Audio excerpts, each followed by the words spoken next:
ಇನ್ನು ಬಿಡದಿ ಟೌನ್ಶಿಪ್ ಅನ್ನ ವಿರೋಧಿಸಿ ಬೃಹತ್ ಪಾದಯಾತ್ರೆಯನ್ನ ಮಾಡಲಾಗ್ತಾ ಇದೆ. ನಾಳೆಯೇ ಜೆಡಿಎಸ್ ಬೃಹತ್ ಪಾದಯಾತ್ರೆಯ ಆರಂಭ ಕೂಡ ಆಗತ್ತೆ.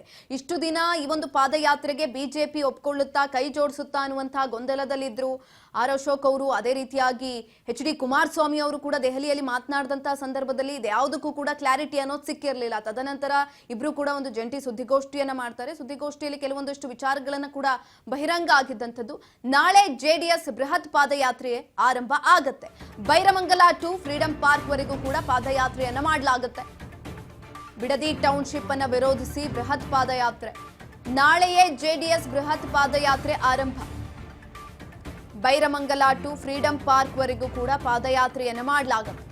ಬಿಡದಿ ಟೌನ್ಶಿಪ್ ಅನ್ನ ವಿರೋಧಿಸಿ 3 ದಿನ ಕಾಲ್ನಡಿಗೆ ಪಾದಯಾತ್ರೆಯನ್ನ ಮಾಡಲಾಗುವಂಥದ್ದು. ಪಾದಯಾತ್ರೆ ನಿಖಿಲ್ ಅವರ ನೇತೃತ್ವದಲ್ಲಿ ನಡೆಯುತ್ತೆ. ಎಚ್ ಡಿ ಕುಮಾರಸ್ವಾಮಿ ಅವರು ಚಾಲನೆಯನ್ನ ಕೊಡ್ತಾರೆ. ನಿಖಿಲ್ ಕುಮಾರ್ ನೇತೃತ್ವದಲ್ಲಿ ನಡೆಯುವಂತಹ ಬೃಹತ್ ಕಾಲ್ನಡಿಗೆ ಪಾದಯಾತ್ರೆ. ಪಾದಯಾತ್ರೆಯಲ್ಲಿ ಬಿಜೆಪಿ ಭಾಗಿ ಬಗ್ಗೆ ಇಂದು ತೀರ್ಮಾನ ಆಗುವಂಥದ್ದು. ಇಂದಿನ ಸಭೆಯ ಬಳಿಕ ನಿರ್ಧಾರವಾಗುತ್ತೆ ಬಿಜೆಪಿಯ ನಡೆ. ಬೈರಮಂಗಲ ಕ್ರಾಸ್ ಬಳಿ ಪಾದಯಾತ್ರೆಗೆ ಸಿಗಲಿದೆ ಚಾಲನೆ. ಎಚ್ ಡಿ ಕುಮಾರಸ್ವಾಮಿ ಅವರು ಕೊಡ್ತಾರೆ. ಪಾದಯಾತ್ರೆಗೆ ಸಾಥ್ ಕೊಡಲಿದ್ದಾರೆ ಎಚ್ ಡಿ ದೇವೇಗೌಡರು. 2ನೇ ದಿನದಲ್ಲಿ ಮಾಜಿ ಪ್ರಧಾನಿ ಎಚ್ ಡಿ ದೇವೇಗೌಡರು ಭಾಗಿಯಾಗುವಂತಹ ಸಾಧ್ಯತೆಗಳು ಕೂಡ ದಟ್ಟವಾಗಿದೆ. ಈ ಒಂದು ಸಂದರ್ಭದಲ್ಲಿ ಬಿಡದಿ ಟೌನ್ಶಿಪ್ ಅನ್ನ ವಿರೋಧಿಸಿ ಬೃಹತ್ ಪಾದಯಾತ್ರೆಯನ್ನ ಮಾಡೋದಕ್ಕೆ ಶುರುವಾಗ್ತಾ ಇರುವಂತದ್ದು ನಾಳೆ ಆರಂಭ ಆಗುತ್ತೆ. ಎಚ್ ಡಿ ಕುಮಾರಸ್ವಾಮಿ ಅವರು ಇದಕ್ಕೆ ಚಾಲನೆಯನ್ನ ಕೊಡ್ತಾರೆ. ನಿಖಿಲ್ ಕುಮಾರಸ್ವಾಮಿ ನೇತೃತ್ವದಲ್ಲಿ ನಡೀತಾ ಇರುವಂತಹ ಬೃಹತ್ ಪಾದಯಾತ್ರೆ ಇದು. ಬೈರಮಂಗಲ ಟು ಫ್ರೀಡಂ ಪಾರ್ಕ್ ವರೆಗೂ ಕೂಡ ಪಾದಯಾತ್ರೆಯನ್ನ ಮಾಡಲಾಗುತ್ತೆ. ಎಚ್ ಡಿ ದೇವೇಗೌಡರು ಕೂಡ ಈ ಒಂದು ಸಂದರ್ಭದಲ್ಲಿ ಸಾಥ್ ಕೊಡ್ತಾರೆ ಅಂತ ಹೇಳಲಾಗ್ತಾ ಇದೆ.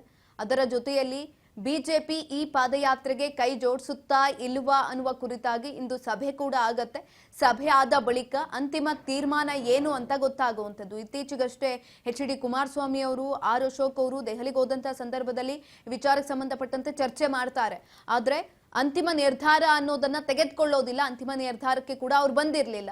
ಇದೀಗ ಇಂದು ನಡೆಯುವಂತಹ ಸಭೆಯಲ್ಲಿ ಫೈನಲ್ ಡಿಸಿಷನ್ ಅನ್ನ ತೆಗೆದುಕೊಳ್ತಾರೆ. ಬೃಹತ್ ಪಾದಯಾತ್ರೆ ನಡೆಯುವಂಥದ್ದು. 2ನೇ ದಿನದಲ್ಲಿ ಮಾಜಿ ಪ್ರಧಾನಿ ಎಚ್ ಡಿ ದೇವೇಗೌಡರು ಕೂಡ ಭಾಗಿಯಾಗುವಂತಹ ಸಾಧ್ಯತೆ